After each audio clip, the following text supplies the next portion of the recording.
A very good morning साथीहरु अनि यहाँहरु सबैलाई मेरो भिडियोमा स्वागत छ र तपाईले अहिले देखिरहनु भएको छ मैले जुत्ता लगाउँदै छु है। जुत्ता चाहिँ म किन लाउँदै छु भन्दा चाहिँ आजदेखि चाहिँ हिजोदेखि चाहिँ मैले अलरेडी रनिङ सुरु गरिसकेको छु किनभने धेरै महिना भएको थियो चिसो मौसम भएको कारणले गर्दाखेरि एकदमै जाडो बढेको कारणले रनिङहरु सबै एक्सरसाइजहरु छोडिसकेको थिए र अब चाहिँ फेरि मैले दैनिक जीवनमा यसलाई फर्काएर ल्याउँदै छु र यो मेरो रनिङ सुरु भइसकेको छ है त साथीहरु। रनिङ पश्चात म एक्सरसाइजहरु गर्ने छु अनि त्यसपश्चात फेरि म घर गएर केही आफ्नो घरेलु कामहरु बारीको केही कामहरु गर्नु छ त्यो सबै कामहरु म निपटाउने प्रयास गर्ने छु। हेर्दै गर्नु होला है त साथीहरु मेरो भिडियोलाई।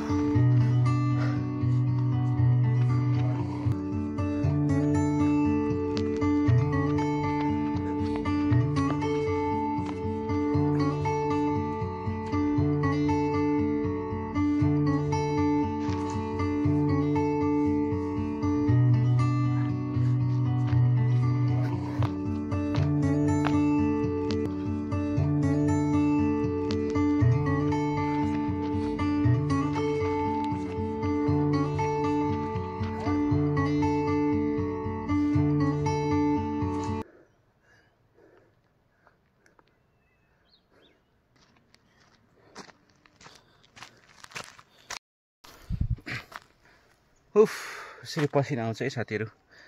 बाइ द वे मैले रनिङ पनि गरिसके अनि एक्सरसाइज पनि हल्का फुल्का गरिसके र फर्स्ट सेकेन्ड डे भएको कारणले गर्दाखेरि चाहिँ मैले धेरै एक्सरसाइज गरिरहेको छुइनँ। अहिले एकैचोटी बेसी गरे भने चाहिँ खुट्टाहरू पुरा जाम भएको मसलहरू टाइट हुन्छ नि त, त्यही भएर मैले चाहिँ कम्ती कम्ती गरिरहेको छु। अनि यो ठाउँ रमाइलो छ, एकदमै राम्रो छ। यहाँ आएपछि चाहिँ अलगै जोस आइहाल्छ क्या, रनिङ गरौँ जस्तो लाग्छ हैन। अन्त रमाइलो छ, शान्त वातावरण, एकदमै दामी खुलेको आकाश चाहिँ। तर अहिले चाहिँ खुलेको छैन, तपाईहरुले देख्न सक्नुहुन्छ। हेर्नुस् है, यस्तो बादल ड्याम्मै भरेर आएको छ कि राति पनि पुरा पानी परेको थियो नि त। वाउ, बादलको घुम्टोमा चाहिँ यसरी फुलहरू मजाले फुलेको छ है त। इजिलिया, यो समयमा चाहिँ इजिलियाले चाहिँ आफ्नो रेकर्ड नै ब्रेक गर्छ है साथीहरु। इजिलियाको साथमा चाहिँ के भन्छ यो गुण केसरीको के हो? गुण केसरी त होइन, नत्र त गनाउँछ मगमग। अनि यहाँनिर यो देख्न सक्नुहुन्छ यो बगानबेली। वाउ, सानो छ जग्गा तर रमाइलो छ र मैले रनिङ गरेको जग्गा चाहिँ यही हो। रमाइलो छ, मजा आउँछ, जोस आयो एकदमै। सो मैले तपाईलाई भन्न चाहेको कुरा चाहिँ के हो भने चाहिँ एक्सरसाइज गर्नु, रनिङ गर्नु भन्ने चाहिँ एउटा फर्मालिटी चाहिँ होइन र यसले चाहिँ आफ्नो शरीरलाई धेरै लाभहरू गरिरहेको हुन्छ, दैनिक जीवनमा जागर उत्साहहरू भरिरहेको हुन्छ। सो म तपाईहरुलाई आज एक्सरसाइज गर्दाखेरि पाइने 5 यस्तो कुरा चाहिँ म तपाईहरुलाई बताउने छु जसले चाहिँ हाम्रो जीवनमा पोजिटिभ भाइब दिन खोज्छ है त। दिन खोज्छ हैन, दिइरहेको हुन्छ। तर मान्छे व्यस्तताको कारणले गर्दाखेरि त्यतापट्टि ध्यान दिन पाइरहेको हुँदैन नि त। सो मेरो पछाडि तपाईहरुले देख्न सक्नुहुँदैछ है रोड कस्तो सफा नि, यस्तो हेर्दाखेरि क्या त। वाउ, यो त आउट कन्ट्रीको रोडहरू जस्तै देखिरहेको होला। वाउ, अन्त हुनु त यो सबै यो बनमारा र तितेपातीको झाडै हो, तर पनि क्या त अहिले बिहानी पखमा चाहिँ मजाको देखेको यो माथिबाट पानी हल्का पसेको छ है। अनि अलिअलि यो सुक्दै गरेको यो ब्राउन कलर है, यो एकदमै ग्रिन नभएर यो चाहिँ हल्का ब्राउन दामी लागिरहेको छ। सो म तपाईहरुलाई बताउने छु आज 5 यस्तो result, positive result after running and exercise. सर्वप्रथममा त तपाईहरु यदि आजदेखि रनिङ गर्नु थाल्छु भनेर सोच्नु भएको छ भने नि गरिहाल्नुहोस्, किनभने त्यो दैनिक जीवनको जुन एउटा रुटिन हुन्छ नि, म यति बजी उठेर यति बजीदेखि चाहिँ म यति बजीसम्म रनिङ गर्छु भन्ने एउटा सेड्युल, डेली रुटिन त्यो तपाईहरुले पाउन सक्नुहुनेछ। अनि कति बजी तपाईहरु उठ्न चाहनुहुन्छ? 5 बजी, 5:30, 6 बजी, 6:30, 7 बजी चाहिँ अलिकति बेसी नै ढिलो हुन्छ। त्यसले चाहिँ तपाईहरुलाई फेरि अल्छीपन पनि ल्याउन सक्छ, किनभने मान्छेहरू सबै उठिसकेको हुन्छ नि त। तब तपाईहरुलाई रनिङ गर्नु शरम पनि लाग्छ होला है। अनि तपाईहरुले जतिसक्दो छिटो उठ्ने तपाईहरुले यदि रुटिन राख्नुभयो भने तपाईहरुको दैनिक जीवनमा त्यो एउटा बेस्ट भएर जान्छ के। त्यसले चाहिँ तपाईहरुलाई जीवनमा समयको पङ्क्चुअलिटी अनि युटिलाइज गर्ने तरिकाहरू पाउनुहुनेछ। अनि अर्को कुरा चाहिँ तपाईहरुलाई सेकेन्ड पोइन्ट चाहिँ के भन्दाखेरि रनिङ गर्नु आउँदाखेरि चाहिँ यदि तपाईँहरू मर्निङमा छिटो उठ्नुभयो भने चाहिँ यसरी तपाईँहरू प्रकृतिसँग चाहिँ तपाईँहरूले मजाले खेल्नु सक्नुहुन्छ। यहाँ हेर्नुहोस् त अहिले बिहान बिहानको प्रकृतिमा कति सुन्दर, खालि चराचुरुङ्गीहरूको मात्र आवाज, कोही शोर सराबाहरू छैन है। अलिकति ढिलो गर्नुभयो भने त तपाईँहरूले त्यो शोर सराबाहरू सुन्नु थालिहाल्नुहुन्छ। अनि यो प्रकृतिले दिएको यो यति सुन्दर नजाराहरू चाहिँ तपाईँहरूले भेटाउन सक्नुहुन्छ। यो किनभने यो एकदम ठुलो तोहफा हो प्रकृतिले दिएको, त्यसलाई हामीले अजमाउनु सक्नुपर्ने हुन्छ। नम्बर 2 भयो। नम्बर 3 चाहिँ तपाईँहरूले के पाउनुहुन्छ भने आफ्टर रनिङ अनि एक्सर्साइज चाहिँ तपाईँहरूलाई यस्तो जोस आउँछ, यस्तो जाँगर आउँछ नि। यदि तपाईँहरू 1 दिन 2 दिन गर्नु सक्नुभयो अनि 3rd दिन या 4th दिन तपाईँहरूले एब्सेन्ट गर्नुभयो भने ला मैले के बिर्सेँ आज, के गरिनँ भन्ने एउटा क्या त मनमा त्यो आउँछ। अनि तपाईँहरूले त्यो बानी भएको चाहिँ तपाईँले रेगुलर गरिरहँदाखेरि चाहिँ नि तपाईँहरूले मर्निङमा जति कुद्नुहुन्छ, जति पसिना बगाउनुहुन्छ नि, त्यो चाहिँ सबै रातिको डरलाग्दो सपना, नराम्रो सोच विचारहरू, दुःख पाएकोहरू, भोलि के गरौँला, पर्सि के गरौँला भन्ने त्यो एक प्रकारको डरको भावना, सोच हुन्छ नि मनको, त्यो सबै चाहिँ रनिङ गर्दा, एक्सर्साइज गर्दाखेरि जुन पसिनाहरू बग्छ नि, त्यसमा चाहिँ एकैसाथमा तपाईँहरूले बिर्सिनु सक्नुहुनेछ है। अनि दिनभरि त तपाईँहरूले पोजिटिभ भाइब पाउनुहुनेछ। अनि लाइफमा पनि धेरै तपाईँहरूले जोस अनि जाँगरहरू पाउनुहुनेछ यसरी तपाईँहरूले एक्सर्साइजहरू बिहानको समयमा गर्नुभयो भने। मैले भन्दैछु नि, रोड यति दामी देखिरहेछ, हुनु त यो मैला हो, पत्कर हो, तर यसरी रोडमा हेर्नुहोस् न, पत्करहरू ओछिएको देख्दाखेरि के त एक प्रकारको नेचुरल भ्यू तपाईँहरूले भाइब पाइरहेको सक्नुहुनेछ। मजा आउँछ है यस्तो हेर्दाखेरि। नम्बर 3 भयो। नम्बर 4 चाहिँ तपाईँहरूले के पाउनुहुनेछ भन्दा ओभियसली यहाँहरू सबैलाई थाहा भएको कुरो है, मान्छेको शरीरमा यदि कोलेस्ट्रोल बेसी भयो या फेरि यो फेट बेसी भयो, मोटापा बढ्यो भने चाहिँ तपाईँहरूले पक्का बिपी, ब्लड प्रेसर हाई हुने चाहिँ 90% चान्सेस हुन्छ। र तपाईँहरूले आफै मेहनत गरेर यदि तपाईँहरूले आफ्नो शरीरको वेटलाई रिड्युस गर्नुभयो भने चाहिँ नि साँच्चै नै तपाईँहरूको त्यो ब्लड प्रेसर पनि डाउन हुनेछ अनि तपाईँहरू स्वस्थ रहनुहुनेछ। स्वस्थ रहनुको मतलब नै हो तपाईँहरूले आफ्नो शरीरमा धन कमाउनु हो, किनभने यो शरीर नै मान्छेको सबैभन्दा ठुलो वेल्थ हो। यो शरीरभन्दा ठुलो चाहिँ अरू केही पनि छैन। धेरै कुरो कमाउनु हुनेछ, घर बनाउनु हुनेछ, बिल्डिङ बनाउनु हुनेछ, जमिन किन्नु हुनेछ, तर यदि तपाईँहरूको यो शरीर नै रहेन भने चाहिँ त्यो सबै कुरो व्यर्थको कुरो हो। मरेर जाँदाखेरि जलाउनेले जलाइदिन्छ, गाड्नेले गाडिदिन्छ, बास सक्यो। 3-4 दिन याद आउँछ, रुन्छ है। तर यदि तपाईँहरूले आफ्नो शरीरमा कमाइराख्नु भएको छ भने चाहिँ त्यो धन तपाईँहरूलाई लङ लाइफ जिउने एउटा तपाईँहरूले बाटो पाउनुहुनेछ अनि तपाईँहरूको शरीर स्वास्थ्यमा तपाईँहरू जिउनु सक्नुहुनेछ अनि अरूलाई पनि तपाईँहरूले इक्जाम्पलहरू दिनु सक्नुहुनेछ है त। अनि 4th चाहिँ अर्को कुरा के भने बिपी मात्र नभएर चाहिँ यदि कसैको ब्लड प्रेसर सुगरहरू हाई छ, डायबिटिसको पेसेन्टहरू छ भने पनि यदि तपाईँहरू बिहान बिहान रनिङ गरेर आएर यदि तपाईँहरू मेडिसिनै युज गर्नु हुँदैछ भने पनि त्यो मेडिसिनहरू सेवन गर्दाखेरि पनि तपाईँहरूले यो शरीरमा एक्जर्सन गर्नुभएको छ भने चाहिँ त्यो मेडिसिनहरू पनि काम गर्छ अनि ब्लड सुगरहरू पनि मेन्टेन भएर जान्छ यो रनिङहरू गर्नुले चाहिँ। म चाहिँ यहाँनिर गोलाइमा आइपुगिसकेको छु।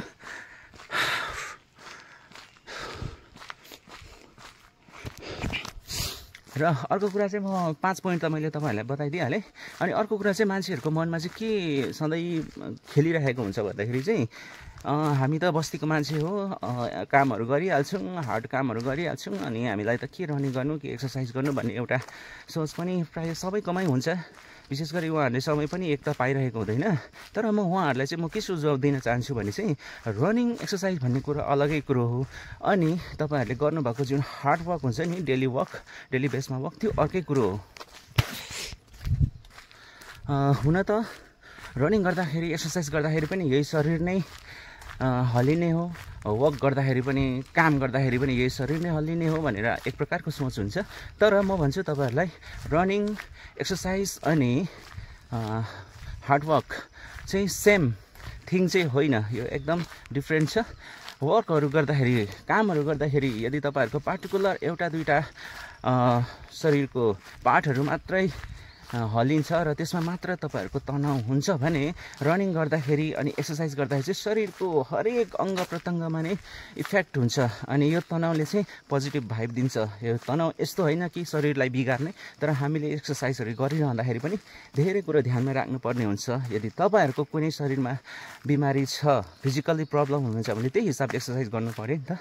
सो म तपाईँहरूलाई यही भन्छु, यदि तपाईँहरू रनिङ गर्नु चाहनुहुन्छ भने चाहिँ तपाईँहरूले आफ्नो जीवन सुधार्नु सक्नुहुनेछ अनि बिहान छिटो उठ्नु सक्नुहुनेछ, बिपीबाट तपाईँले राहत पाउनुहुनेछ, सुगरबाट राहत पाउनुहुनेछ अनि प्रकृतिबाट तपाईँहरू घुलमिल हुन सक्नुहुनेछ है त साथीहरू। यसरी चराचुरुङ्गीको आवाजहरू सुन्नु सक्नुहुनेछ बिहान बिहानै है। सो अब चाहिँ म गइसकेको छु, घर पुग्न आँटिसकेको छु। अब गएर चाहिँ म बारीको केही कामहरू छ, खोर्सानीहरू रोप्नु छ के म तपाईँलाई देखाउने छु। हेर्दै गर्नु होला मेरो भिडियोलाई।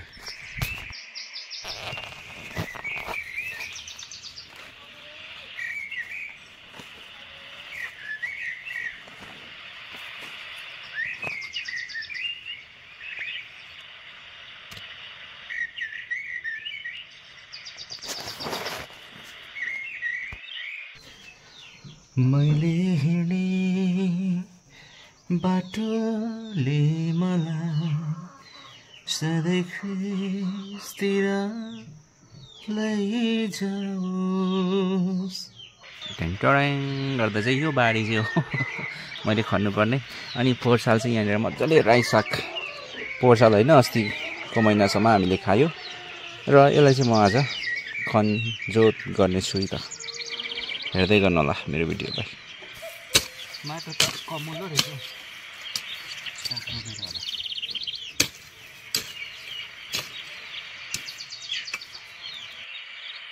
मैले चाहिँ यहाँ यसरी गड्डाहरू बनाउँदैछु, सानो सानो खोपिल्टाहरू बनाएर चाहिँ अब चाहिँ यसमा हामी टक्कै मल हाल्नेछौँ। मल हालिसकेपछि चाहिँ डल्ले खोर्सानी रोप्नेछौँ।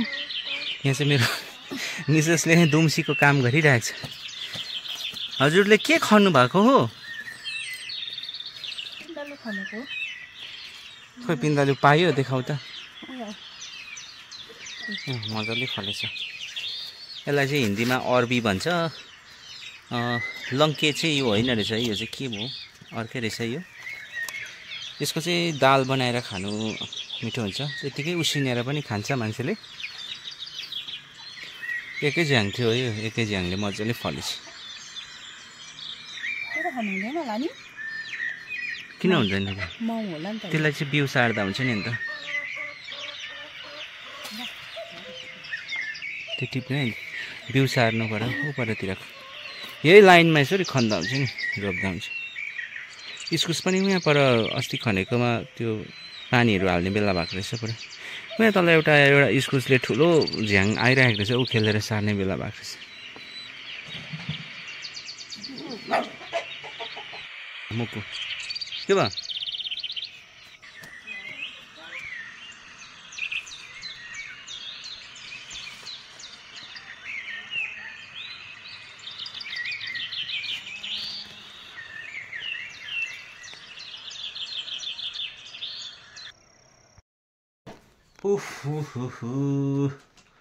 साथीहरू, म चाहिँ भर्खर अहिले मल बोक्ने काम गरिसकेको छु। मल पनि मैले ल्याइसकेको छु, हालेको छु पर बारीमा, थुपारिरहेको छु। अब त्यसमा खाल्डा बनाएकोमा हाल्नेछु अनि रोप्नेछु खोर्सानी। अनि घरमा चाहिँ मेरो नानी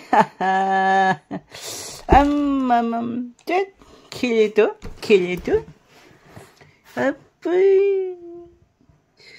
आमै कहाँ जाने भएको? मेरो हात त मैला छ, मैला चाहिँ नानी हो मेरो हातै। मल पो छ त। ओहो, केस पनि छैन हाम्रो नानीको है, केस पनि छैन, बामे मात्रै सरेर यहाँ आइपुग्छ है। आम्मै आम्मै आम्मै आम्मै। ल ल ल ल ल ल ल मैले चाहिँ यसरी मलहरू लिएर यहाँनिर थुपारेको छु अनि मलहरू लगाउँदैछु खाल्डामा। धेरै छैन, 15-20 झ्याङ चाहिँ आउँछ। सो म चाहिँ अलिकति हतार गर्दैछु यो काम। किनभने अझै यो रोपेर पानी सानी लाएर कम्प्लिट गरेर साँझमा सेवा पनि छ, सेवामा पनि जानुपर्ने हुन्छ। अनि म हतार हतार गर्दैछु, त्यो कम्प्लिट भएपछिको भ्यू चाहिँ म तपाईँहरूले देखाउनेछु। यता यसरी गर्नुपर्छ काम बस्तीमा बसेपछि।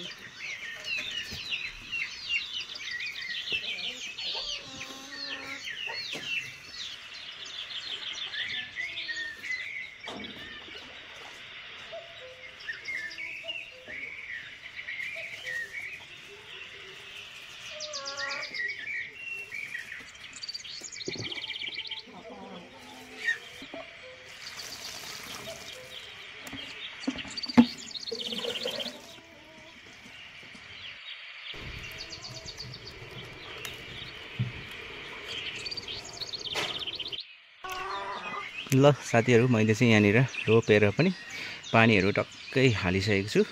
बेसी छैन, यसमा 15-20 झ्याङ छ। अनि फर्सी रोप्नु बाँकी छ, काँक्रा करेला पनि रोप्नु बाँकी छ है त साथीहरू। अनि यो मैले खोर्सानी रोपेको छु, रोपेर फल्ने छ अनि बेच्ने छु, अनि म धनी हुनेछु है त। ल त साथीहरू, आजको मेरो कामलाई म यतिमै स्थगित गर्दैछु।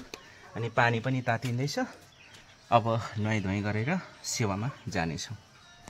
So thank you so much for watching. अर्को भिडियोमा म तपाईँसँग भेट गर्नेछु। यदि कोही तपाईँहरूमा नयाँ हुनुहुन्छ भने कृपया मेरो युट्युब च्यानललाई सब्सक्राइब गरिदिनु होला भन्ने छोटो रिक्वेस्ट गर्दै यो भिडियोबाट म बिदा लिन चाहन्छु। Bye, take care and see you.